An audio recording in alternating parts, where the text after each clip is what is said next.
Hey guys, and welcome to the debut episode of Game Talk with Sammy. Now, I'm in a Minecraft world. As you can see, I decided this would be a good a place as any to record this. So Game Talk basically is going to be me picking just a topic about gaming or a game and just kind of looking at it from all angles, I suppose. And I'm gonna try and analyze it and talk about it, all of that stuff. I think it'll be good. I think it'll be a good thing just to get to see both sides of an argument sometimes. That can be good. But this is really kind of coming from a lot of conversations me and my friends have had about different stuff. So I decided I would do this, as I said. It's basically going to be me looking at uh, a argument like this versus this in gaming, or a game, like I said, and I'm gonna look at it from both sides. And I'm not gonna state my opinion. You guys are going to, well, you could try and guess my opinion, I suppose. I'm not gonna try and put any opinion in it, but you could if you will. But I'm just gonna try and be impartial about it, and you guys can make your decision from what I say, because that will be better for all of us, I guess. Because I wouldn't want people yelling at me because of my opinion. Um, so yeah, today I think the best thing to start off with would be PC gaming versus console gaming. Now I'm gonna start with PC gaming.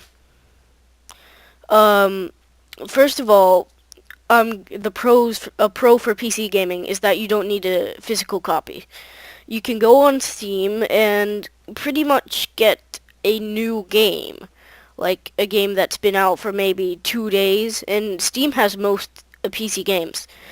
Buy a game on Steam and download it straight to your PC, and your Steam account will hold all your games. Whereas you can get games on the Xbox Live Marketplace, but you can't really do anything.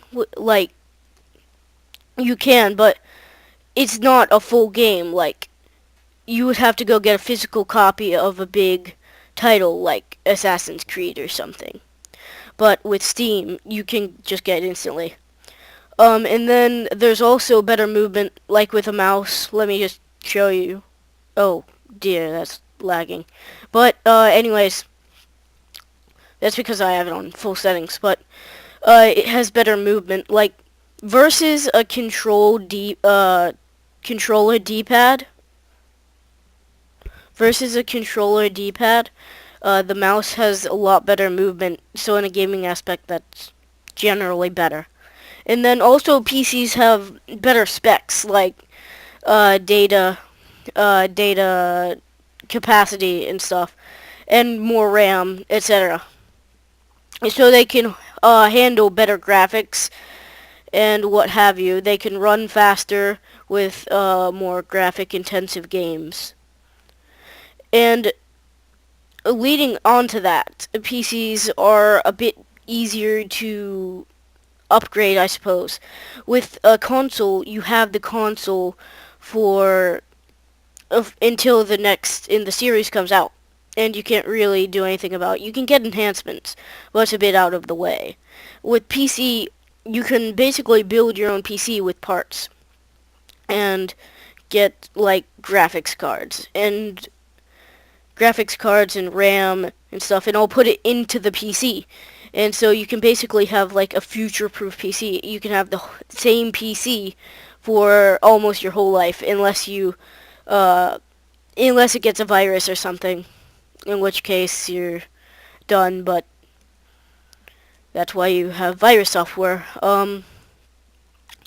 And lastly for the actually not lastly, but next for the pros, it's not just PCs aren't just for gaming. You can do a lot of different stuff on them. Like, you can even create your own game on the PC with coding language like Python or Java. You just need to download it, pick it up. With Xbox, or PS3, I'm pretty sure there are some kind of game makers, but they use like a source. You can't make it from scratch, the whole thing. Uh, and if you're, say you're playing a game on the PC, you get tired of playing the game, you can watch a movie on the computer. Get tired of watching a movie, you can check your Facebook. Get tired of checking your Facebook, and you can look what people are doing on Twitter. It's just a multi-platform, and it's a lot easier to switch between different things. And lastly, there are more exclusives and more genres for PC because you can't have an RTS on a console. You can, but all of them have failed. Like, I remember there are a couple Lord of the Rings RTS on the Xbox 360, I believe. They're just horrible. Like, you can barely control anything. With the mouse, though, it's a lot easier because you can select and drag all of the different units and stuff, which you just can't do with a controller. And there's a lot more exclusive because of what I said earlier. You can just pick up coding software and make your own game, really, if you have the initiative. The cons, however, for PC are pretty intimidating, I suppose.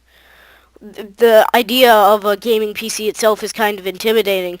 There's this stigma about PC gamers that people think that they're a bit too like nerdy or whatever, but whereas there are like all these people that do console gaming that think that's perfectly normal, but really it's not that much different. So yeah, intimidation has a lot to do with it. And then PCs can be more expensive if you choose to carry it on, because they may be able to be compatible with other stuff, other RAM and graphics cards and whatnot, the hardware of the PC, but it might get expensive after a while, if you know what I mean. So that might be a drawback a bit. And then I suppose now we could go on to the console. The pros first. First of all, there's this console culture. Like, there's this whole culture around console gaming. Like, you get home from work, you get home from school, and you just kind of play. Or on the weekends, you just kind of play. Because it's a lot easier. It's a lot easier to just hook up an Xbox or something and play. Whereas the computer, it's not as accessible, I suppose. And because of that, consoles are a lot more popular. Because back earlier when consoles were first developed, they were I'm pretty sure that was before they had a lot of games on the computer. So really, console gaming is a bit older than PC gaming. PCs could be I'm pretty sure PCs are older than consoles. However, console gaming as a culture was there before PC gaming. So that's kind of adapted. However, there are some drawbacks to the console, as I said, because, well, I haven't said it actually, but there are hidden costs, like in Xbox Live.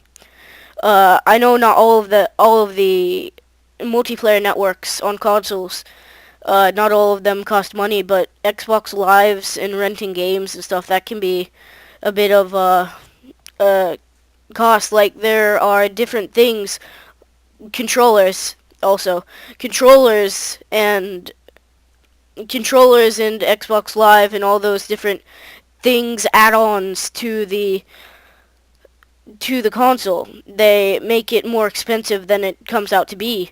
You would think that it's just a matter of buying, like, the console, which is, say, $300. But then it can get up to about $450 without you even realizing it. And there are less games, like I said, on the PC. The PC has more exclusives. But the only games that are made are basically by actual game developers. There aren't any indie games, if you know what I mean. and then it's only for gaming.